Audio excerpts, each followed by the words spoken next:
Psalm 105. O give thanks to the Holy One. Call on God's name. Make known God's deeds among the peoples. Seek God. Look for God's energy. Be mindful of God's presence continually. Remember the wonderful works God has done. When our ancestors were few in number, of little account and strangers in the land, wandering from nation to nation, from one kingdom to another people, God summoned famine against the land, but had sent a man ahead of them, Joseph, who was sold as a slave. His feet were hurt with fetters, his neck was put in a collar of iron, until what he had said came to pass.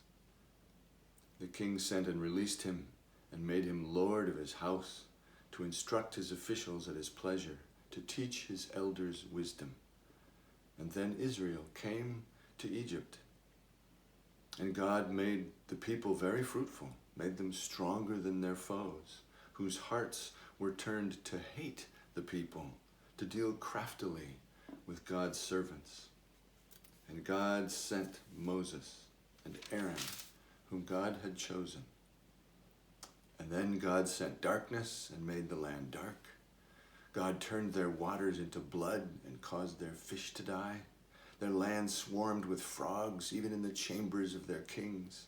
God spoke, and there came swarms of flies. God gave them hail for rain, and lightning that flashed through their land, and struck their vines and fig trees, and shattered the trees of their country. God spoke, and the locusts came. They devoured all the vegetation in their land. God struck down all the firstborn in the land, the issue of all their strength.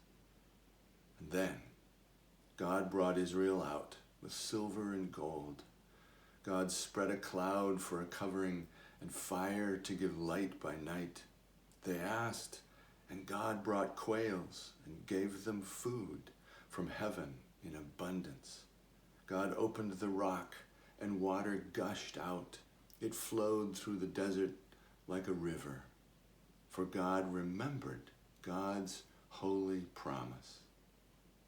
So God brought the people out with joy, God's chosen ones with singing, so that we might keep God's ways and observe God's path.